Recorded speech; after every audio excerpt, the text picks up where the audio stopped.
마음이 쉬어가는 곳, 여기는 치유다방입니다.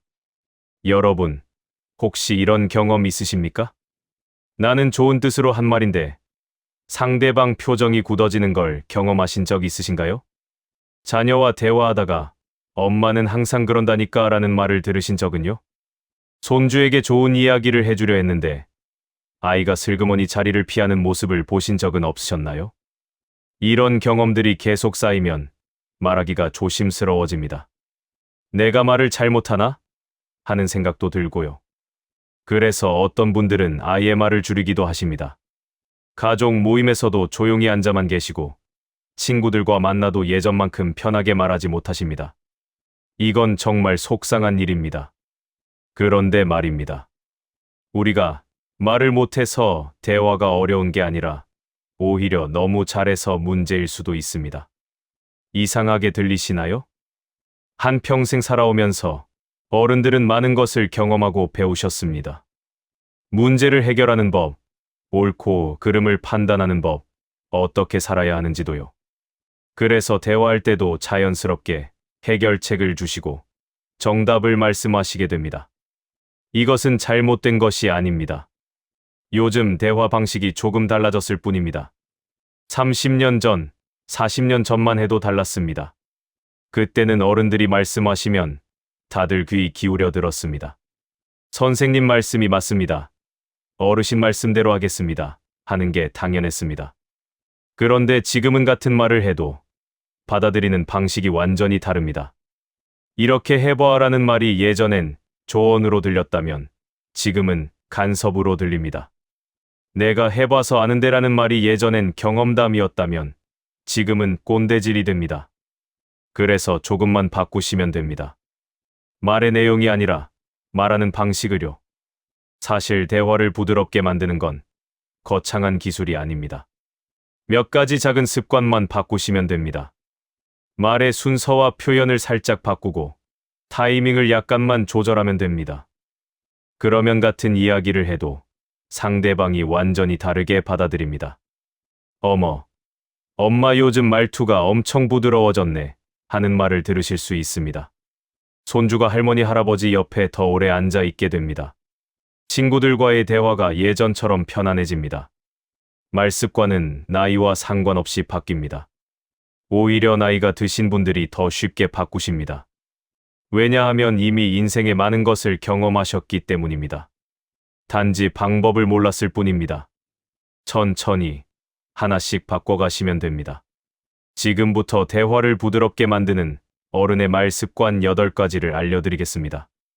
꼭 해야 할 황금 말 습관 5가지와 절대 하지 말아야 할 말 습관 3가지입니다. 모두 실제 일상에서 바로 쓸 수 있는 것들입니다. 어렵지 않습니다. 내일부터 당장 달라지실 수 있습니다. 사람 관계로 지칠 때 도움이 되는 이야기, 구독과 좋아요로 계속 받아보실 수 있습니다. 황금 말 습관 1번째, 말의 문을 여는 열쇠. 며느리가 주방에서 설거지를 하고 있습니다. 시어머니가 지나가다가 그 모습을 보셨습니다. 그렇게 하면 안 되지. 물을 너무 세게 틀면 설거지가 제대로 안 돼. 이렇게 해봐. 며느리는 대답은 했지만 표정이 굳어집니다. 다음 날도, 그 다음 날도 비슷한 상황이 반복됩니다. 그 냄비는 그렇게 씻으면 안 돼. 채소는 이렇게 썰어야지. 며느리는 점점 시어머니가 주방에 오시는 걸 불편해하기 시작합니다. 시어머니는 좋은 뜻으로 가르쳐 주시는 건데 왜 며느리가 피하는지 이해가 안 되십니다. 미국의 심리학자 에드워드 대시는 자기결정이론이라는 걸 연구했습니다. 이 이론에 따르면 사람은 누구나 자율성에 대한 욕구가 있습니다. 자율성이란 내가 스스로 선택하고 결정한다는 느낌입니다. 대시는 실험에서 이런 걸 발견했습니다. 같은 일을 하더라도 이걸 해라 라고 지시받았을 때와 이걸 해볼래? 라고 물었을 때 사람들의 반응이 완전히 다르다는 것입니다. 지시받으면 저항감이 생기고 물어보면 자발적으로 참여하게 됩니다. 우리가 조언을 할 때 상대방이 불편해하는 이유가 바로 여기 있습니다. 허락을 구하지 않고 바로 말하면 상대방은 내 선택권을 빼앗긴 느낌을 받습니다. 설령 그 조언이 100% 옳다 해도 마음이 다칩니다. 반대로 허락을 먼저 구하면 상대방이 선택을 하게 됩니다. 듣고 싶으면 듣고, 듣고 싶지 않으면 거절할 수 있습니다. 그 선택권만 있어도 사람은 훨씬 편안해집니다. 예를 들어 이렇게 말하는 겁니다. 설거지하는 거 보니까 내가 시집살이 할 때가 생각나네. 혹시 내가 하던 방법 한번 들어볼래? 아니면 괜찮아. 이렇게만 바꿔도 며느리의 반응이 달라집니다. 공자는 이런 말을 했습니다. 기소부룡 물시어이. 내가 원하지 않는 것을 남에게 베풀지 말라. 우리도 누군가 허락 없이 내 일에 끼어들면 불편합니다. 상대방도 마찬가지입니다. 허락을 구한다는 건 상대방을 존중한다는 뜻입니다. 당신에게도 선택권이 있다는 신호를 보내는 겁니다. 그 작은 배려 하나가 대화의 문을 여는 열쇠가 됩니다. 황금말 습관 두 번째, 정답보다 먼저 할 말. 손주가 학교에서 친구와 싸웠다며 풀이 죽어 있습니다. 할아버지가 물으십니다. 무슨 일이야? 손주가 말합니다. 친구가 내 물건을 허락 없이 가져갔어요. 할아버지가 바로 말씀하십니다. 그건 친구가 잘못한 거야. 내가 가서 확실하게 말해야 돼. 그래야 다음부터 안 그래. 손주는 고개를 끄덕이지만 더 이상 말을 하지 않습니다.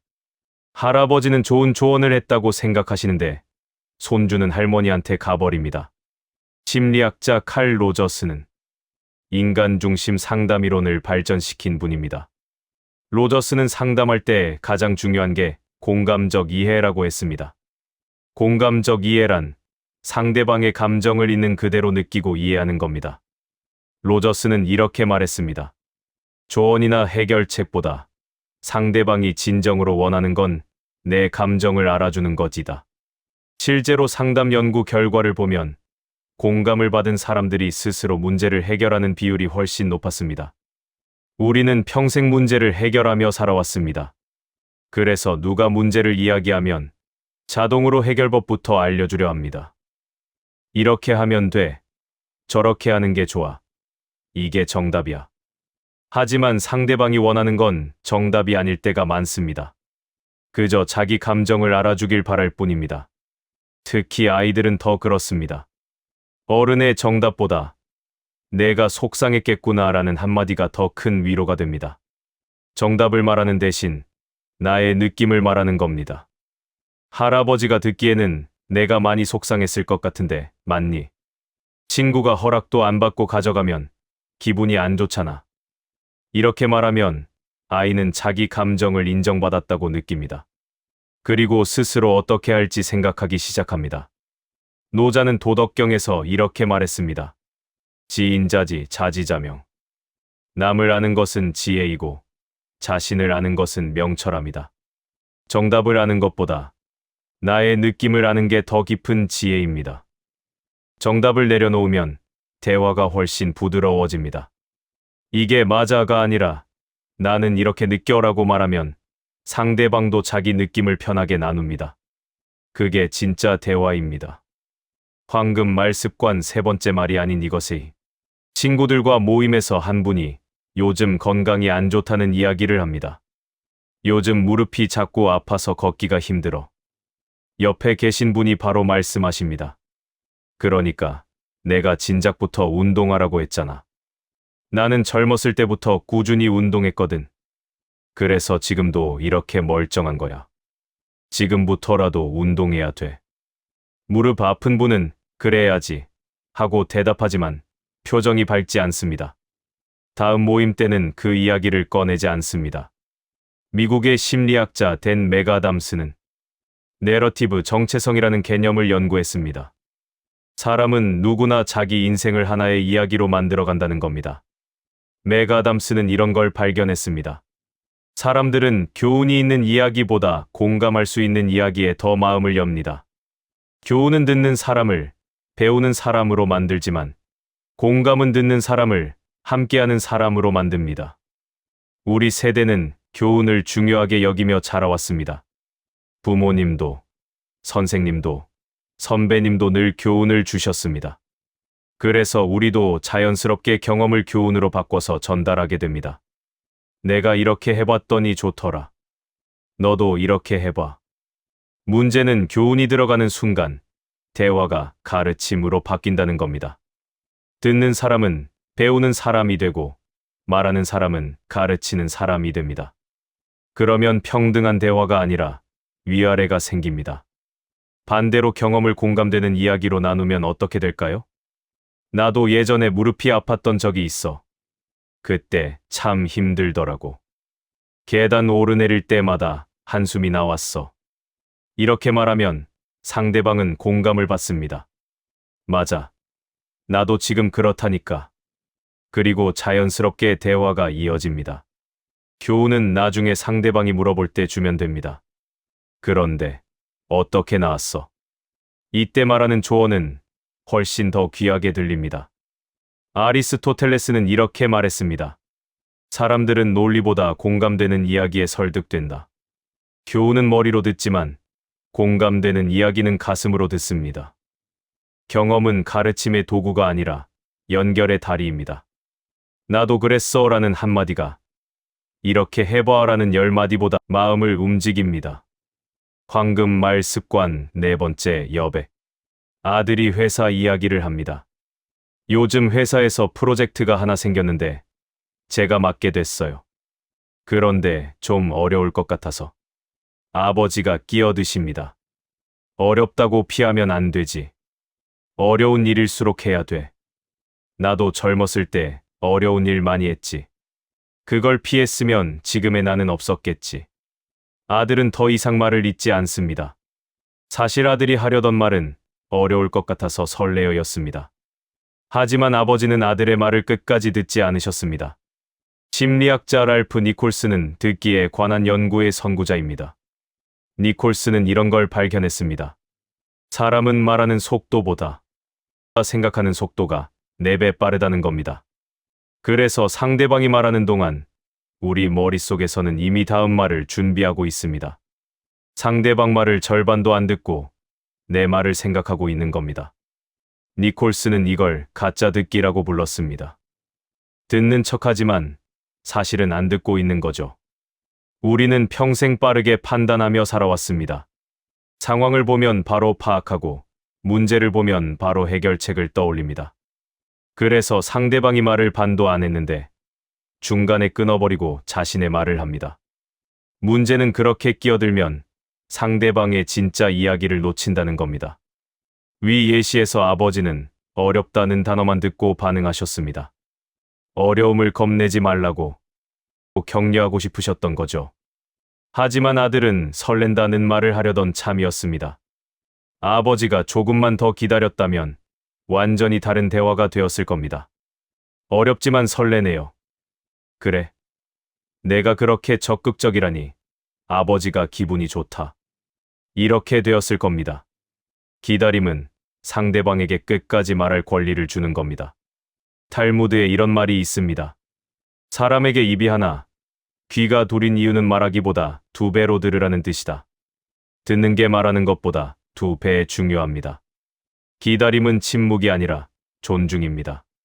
상대방이 문장을 끝맺을 때까지 기다려주는 것, 그것만으로도 상대방은 존중받는다고 느낍니다.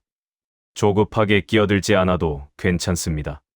천천히 들어도 늦지 않습니다. 황금말 습관 5번째 모자람의 비밀. 손녀가 진로 고민을 이야기합니다. 할머니, 저 요즘 제가 뭘 해야 할지 잘 모르겠어요. 할머니가 말씀하십니다.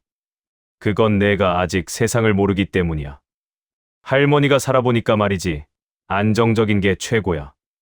공무원 같은 거 해봐. 요즘 세상에 안정적인 직업이 최고거든. 내 사촌 오빠도 공무원 됐잖아. 얼마나 좋아. 너도 그렇게 해봐. 공부 열심히 하고 시험 준비해서 공무원 시험 봐. 그게 제일 확실해. 손녀는 네. 하고 대답하지만 다음부터는 고민을 이야기하지 않습니다. 심리학자 클라우디아 뮬러와 캐럴 드웩은 칭찬의 효과를 연구했습니다. 이들은 아이들에게 두 가지 방식으로 칭찬을 했습니다. 하나는 넌 똑똑하구나처럼 결론을 내리는 칭찬이고, 다른 하나는 내가 열심히 노력했구나처럼 과정을 인정하는 칭찬입니다. 결과는 놀라웠습니다. 결론을 내리는 칭찬을 들은 아이들은 더 이상 도전하지 않았습니다. 이미 똑똑한 아이라는 결론이 났으니 그걸 유지하려고만 했습니다. 반면 과정을 인정받은 아이들은 계속 도전했습니다. 여전히 성장할 여지가 있다고 느꼈기 때문입니다. 우리는 경험이 많기 때문에 빠르게 결론을 냅니다. 이건 이래, 저건 저래, 이게 정답이야. 그런데 결론을 다 내려버리면 상대방에게 생각할 공간이 없어집니다. 이미 답이 정해져 있으니 더 이상 고민할 필요가 없는 겁니다. 그러면 상대방은 두 가지 중 하나를 합니다. 하나는 그 답을 그대로 따르거나, 다른 하나는 아예 무시하거나. 둘 다 좋은 결과가 아닙니다. 따르면 주체성을 잃고, 무시하면 관계가 멀어집니다. 반대로 말의 여지를 남기면 어떻게 될까요? 내가 뭘 하고 싶은지 모르겠다고? 할머니도 그런 때가 있었어. 고민이 많을 때는 천천히 생각해 보는 것도 좋더라고. 내가 무엇을 할 때 제일 즐거웠는지 생각해 보면 어떨까? 이렇게 말하면 답을 주는 게 아니라 질문을 주는 겁니다. 손녀가 스스로 생각할 공간을 주는 거죠. 스피노자는 이렇게 말했습니다. 모든 훌륭한 것은 어렵고 드물다. 답을 다 주는 건 쉽습니다. 하지만 여지를 남기는 건 어렵고, 그래서 훌륭합니다. 말의 여지를 남긴다는 건 상대방을 믿는다는 뜻입니다. 내가 스스로 답을 찾을 수 있어 라는 신뢰를 주는 겁니다. 모든 걸 다 말하지 않아도 괜찮습니다. 빈 공간이 있어야 상대방의 생각이 자랄 수 있습니다. 절대 하면 안 되는 말 습관 첫 번째 선물이 무기가 될 때. 젊은 직원이 회의에서 의견을 냅니다. 이 방식은 좀 비효율적인 것 같은데 다른 방법을 시도해보면 어떨까요? 나이 드신 상사가 말씀하십니다. 자네는 아직 경험이 부족해서 그래. 나는 이 일을 20년 넘게 해왔어. 이게 제일 좋은 방법이야. 나중에 나이 들면 알게 될 거야. 직원은 더 이상 의견을 내지 않습니다. 회의가 끝나고 동료들끼리 이런 말을 합니다. 역시 꼰대시네. 사회심리학자 로버트 치알디니는 권위의 원리를 연구했습니다. 사람들은 권위가 있는 사람의 말을 따르는 경향이 있다는 겁니다. 하지만 치알디니는 중요한 조건을 발견했습니다. 권위가 정당하다고 느껴질 때만 효과가 있다는 겁니다. 권위를 억지로 주장하면 오히려 반감만 생깁니다. 특히 요즘 세대는 나이는 권위라는 공식을 인정하지 않습니다. 나이보다 실력과 태도를 더 중요하게 봅니다. 예전에는 나이가 곧 권위였습니다. 나이가 많다는 건 경험이 많다는 뜻이고, 그래서 존중받았습니다. 하지만 지금은 다릅니다. 정보가 넘쳐나는 시대에 경험만으로는 권위를 인정받기 어렵습니다. 내가 나이가 많아서, 내가 경험이 많아서 같은 말은 더 이상 통하지 않습니다. 오히려 역효과만 납니다. 상대방은 이렇게 생각합니다. 나이로 누르려고 하네. 대화가 아니라 권력 싸움이구나. 그리고 마음의 문을 닫습니다. 나이는 말의 근거가 될 수 없습니다. 나이가 아니라 말의 내용 자체가 설득력이 있어야 합니다. 이 방식이 효율적인 이유는 이거야 라고 설명하면 됩니다. 내가 20년 했으니까가 아니라 이 방식의 장점이 이거거든 이라고 말하는 겁니다. 맹자는 이렇게 말했습니다. 이력복인 자 비신복이야. 힘으로 사람을 복종시키는 것은 마음으로 복종하는 게 아니다. 나이라는 힘으로 누르면 겉으로만 따를 뿐입니다. 나이는 무기가 아니라 선물입니다. 오래 산 만큼 더 넓게 보고 더 깊이 이해할 수 있는 선물이죠. 그 선물을 무기로 쓰는 순간 선물의 가치가 사라집니다. 나이를 내세우지 않아도 우리의 경험은 빛이 납니다. 절대 하면 안 되는 말 습관 두 번째 보이지 않는 틀. 엄마, 나 요즘 회사 다니는 게 너무 힘들어. 어머니가 바로 말씀하십니다. 또 그런다. 넌 끈기가 없는 게 문제야. 뭘 해도 중간에 포기하잖아. 어렸을 때부터 그랬어.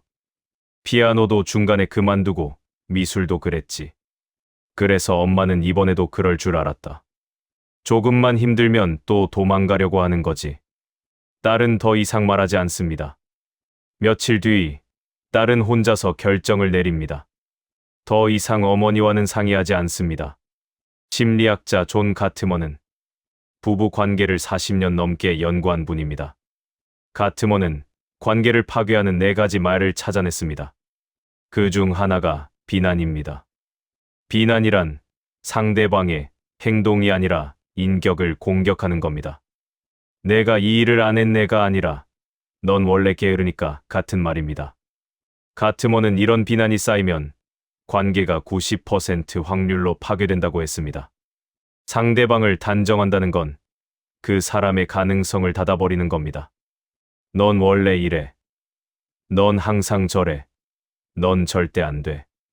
이런 말은 상대방에게 낙인을 찍는 겁니다. 사람은 누구나 변합니다.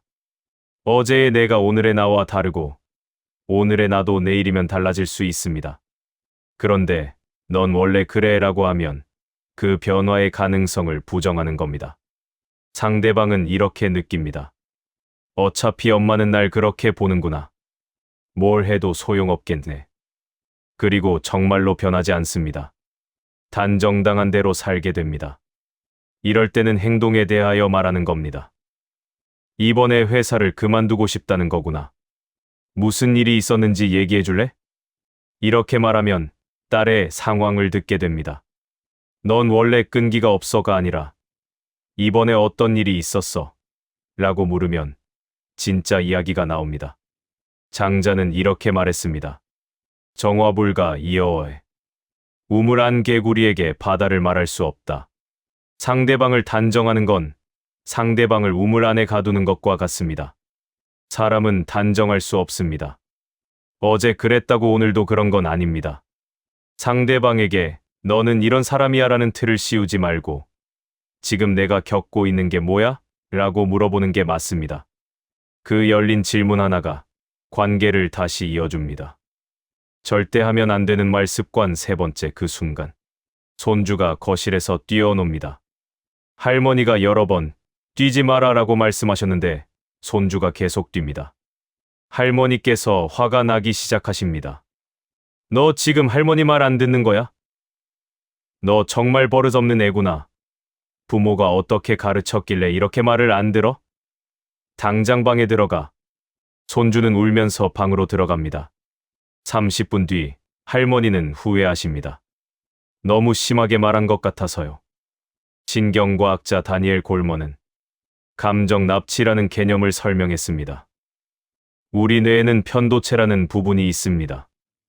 이 편도체는 위험을 감지하면 즉각 반응합니다. 문제는 이때 이성적 사고를 담당하는 전두엽이 제 기능을 못한다는 겁니다. 골먼은 이렇게 말했습니다. 화가 났을 때 내리는 결정은 90%가 후회로 끝난다. 감정이 올라왔을 때는 뇌가 정상적으로 작동하지 않습니다. 나이가 들면 참을성이 줄어드는 게 아닙니다. 오히려 경험상 이건 안 된다는 확신이 강해져서 즉각 반응하게 되는 겁니다. 이건 바로잡아야 해. 이건 가르쳐야 해. 그래서 감정이 올라오면 바로 말하게 됩니다. 문제는 그 순간에 나온 말은 대부분 지나칩니다. 사실은 뛰지 마라. 다칠 수 있어 라고만 하면 되는데 너 버릇없어까지 가버립니다. 화가 올라온 상태에서는 말의 강도를 조절할 수 없습니다. 그래서 필요 이상으로 강하게 말하게 되고 나중에 후회합니다. 가장 좋은 방법은 감정이 올라왔을 때 바로 말하지 않는 겁니다. 잠깐 멈추는 겁니다. 심호흡을 한 번 하거나 물 한 모금 마시거나 다른 방에 잠깐 갔다 오는 겁니다. 그 짧은 시간만으로도 편도체의 반응이 가라앉습니다. 그러면 훨씬 차분하게 말할 수 있습니다. 세네카는 이렇게 말했습니다. 화가 났을 때는 아무 말도 하지 말고 아무 일도 하지 마라. 감정이 격해졌을 때 한 행동은 대부분 후회를 낳습니다. 감정은 잘못이 아닙니다. 화가 나는 건 자연스러운 겁니다. 다만 그 감정을 바로 말로 쏟아내는 게 문제입니다. 잠깐만 멈추면 화는 그대로인데 말은 달라집니다. 그 짧은 멈춤이 관계를 지킵니다. 지금까지 대화를 부드럽게 만드는 어른의 말 습관 8가지를 말씀드렸습니다. 하나씩 다시 떠올려 볼까요? 꼭 해야 할 황금 말 습관 5가지. 첫 번째, 말을 시작할 때 허락부터 구하는 습관. 두 번째, 정답이 아니라 내 느낌으로 말하는 습관. 세 번째, 경험을 교훈이 아닌 공감되는 이야기로 나누는 습관. 네 번째, 상대가 다 말할 때까지 기다리는 습관. 다섯 번째, 말을 다 하지 않고 여백을 남기는 습관. 그리고 절대 하지 말아야 할 말 습관 3가지. 첫 번째, 나이를 무기로 사용하지 않기. 두 번째, 상대를 단정해버리지 않기. 세 번째, 감정이 올라온 상태로 바로 말하지 않기. 이렇게 총 8가지입니다. 어떤가요? 거창한 기술이 아닙니다. 그저 조금만 의식하면 누구나 바꿀 수 있는 것들입니다. 하지만 이 작은 습관들이 모이면 대화가 완전히 달라집니다. 상대방이 우리와 대화하는 걸 편안하게 느끼기 시작합니다. 이분과 이야기하면 기분이 좋아라는 느낌을 받습니다. 우리의 경험과 지혜가 비로소 제대로 전달됩니다. 어른의 말은 이기기 위한 말이 아닙니다. 옳고 그름을 가르는 말도 아닙니다. 어른의 말은 연결하는 말입니다. 세대와 세대를 이어주고 마음과 마음을 이어주는 말입니다. 그래서 중요한 건 말의 기술이 아니라 말의 태도입니다. 상대방을 존중하는 태도, 상대방의 선택을 믿어주는 태도, 상대방에게 공간을 주는 태도. 이런 태도가 담긴 말은 어떤 말을 해도 부드럽습니다. 반대로 태도가 없으면 아무리 말을 잘해도 거칩니다. 그러니 우리가 집중해야 할 건 말 자체가 아니라 말 뒤에 있는 마음입니다. 내가 옳다가 아니라 우리가 함께 이야기하고 있다는 마음. 내가 가르친다가 아니라 서로 나눈다는 마음. 내가 안다가 아니라 나도 배운다는 마음. 이런 마음으로 대화하면 말은 자연스럽게 부드러워집니다. 오늘 저녁 가족과 대화할 때 한 가지만 시도해 보시면 어떨까요? 말을 시작하기 전에 허락을 구해보는 겁니다. 내가 생각한 게 있는데 들어볼래? 이 한마디만 바꿔보십시오. 그러면 상대방의 반응이 달라지는 걸 느끼실 겁니다. 그리고 그 작은 변화가 다음 변화를 부를 겁니다. 대화는 쌓입니다. 한 번의 부드러운 대화가 다음 대화를 더 쉽게 만듭니다. 그렇게 조금씩 천천히 우리의 말이 달라집니다. 그리고 관계도 달라집니다. 그 품격은 화려한 단어에서 나오지 않습니다. 조용한 배려에서 나옵니다. 상대방을 기다려주는 침묵에서 나옵니다. 말을 다 하지 않고 남겨두는 여백에서 나옵니다. 오늘 이 시간이 여러분의 대화에 작은 변화가 있기를 바랍니다. 그리고 그 변화가 여러분과 소중한 사람들 사이의 거리를 조금 더 가깝게 만들어줄 것입니다. 마른 마음을 전하는 다리입니다. 그 다리를 건너 오늘도 누군가와 따뜻한 관계를 만드시길 바랍니다. 여기까지 들어주셔서 감사합니다. 오늘 이야기로 마음이 조금 가벼워지셨다면 구독과 좋아요로 치유다방을 곁에 두세요.